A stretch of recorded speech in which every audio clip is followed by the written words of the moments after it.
Hello friends, big boss പുത്തൻ promo വിശേഷങ്ങളിലേക്ക് എല്ലാ കുട്ടികാർക്കും സ്വാഗതം. അങ്ങനെ നമ്മുടെ സൺഡേ എവിക്ഷൻ എപ്പിസോഡ് തന്നെയാണ് നമുക്ക് കാണുവാൻ സാധിക്കുന്ന പുതിയ പ്രൊമോ അല്ലേ. അപ്പൊ നമ്മുടെ ലാലേട്ടൻ ഒരു കിടിലൻ ഗോൾഡൻ കളർ ജുബ്ബയൊക്കെ ഇട്ടിട്ടാട്ടോ വരുന്നേ.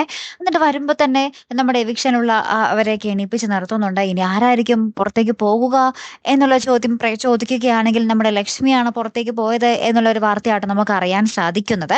എന്തായാലും നമ്മുടെ ലാലേട്ടൻ എല്ലാവരും എണീപ്പിച്ച് നിർത്തുന്നുണ്ട്. എന്നിട്ട് ചോദിക്കുന്നുണ്ട്, നിങ്ങളിൽ ആർക്കെങ്കിലും ഞാൻ ഔട്ടാകും എന്ന് ഉറപ്പുണ്ടെങ്കിൽ നിങ്ങളുടെ പോയിന്റ് വേറെ ആർക്കെങ്കിലും വേറെ ഏതെങ്കിലും മത്സരാർത്ഥികൾക്ക് കൊടുക്കാൻ നിങ്ങൾ തയ്യാറാണോ എന്ന് ചോദിക്കുന്നുണ്ട്. അപ്പൊ ആര്യം പറയുന്നുണ്ട്, ആൾക്കാർക്ക് ഇഷ്ടമല്ലാതെ നിൽക്കുന്നത് ഞാൻ തന്നെ ആയിരിക്കും എന്ന് പറയുന്നുണ്ട്. പോയിന്റിന്റെ കാര്യത്തിൽ നമ്മൾ ആര്യനൊന്നും പറയുന്നതായിട്ട് പ്രൊമോയിൽ കാണിക്കുന്നില്ല കേട്ടോ. എന്തായാലും ആരും തന്നെ പോയിന്റ് കൊടുക്കാൻ തയ്യാറാകുന്നില്ല എന്നുള്ളതാണ് നമുക്ക് ആ ഒരു പ്രൊമോ കാണുമ്പോൾ മനസ്സിലാകുന്നത്. ഏറ്റവും ഒടുവിൽ നമ്മുടെ ആ ഒരു എവിക്ഷൻ പ്രക്രിയ നടക്കുകയാട്ടോ. പുറത്തു നിന്നും ഔട്ട്സൈഡിൽ നിന്നും ഒരു കാറ് വരുന്നുണ്ട്, ഒരു മാരുതി സുസുക്കിയുടെ ഒരു പുതിയ കാറ് വരുന്നുണ്ട്. അപ്പൊ ആ കാറിൽ കയറ്റി മറ്റേ എന്താ പറയാ, ഒരു മറ്റേ പുറത്തു പോകേണ്ട മത്സരാർത്ഥിയെ കയറ്റി കൊണ്ടുപോകുന്ന ഒരു രംഗമായിരിക്കും നമുക്ക് കാണുവാൻ സാധിക്കുന്നത്. എന്തായാലും ആ കാറ് കണ്ടിട്ട് എല്ലാവരും ഇങ്ങനെ മത്സരാർത്ഥികൾ ഇങ്ങനെ അതിശയപൂർവ്വം നോക്കി നിൽക്കുകയും ആ ഒരു ടെൻഷനും ഉണ്ട് എല്ലാവരുടെ മുഖത്ത്. ആരെങ്കിലും കൊണ്ടുപോകാൻ വേണ്ടി വരുന്നതാണോ എന്നുള്ളൊരു ടെൻഷനുണ്ട്. അങ്ങനത്തെ കുറച്ച് നിമിഷങ്ങൾ തന്നെയാട്ടോ കൂട്ടുകാരെ ഏറ്റവും ഒടുവിൽ നമുക്ക് കാണുവാൻ സാധിച്ചതേ.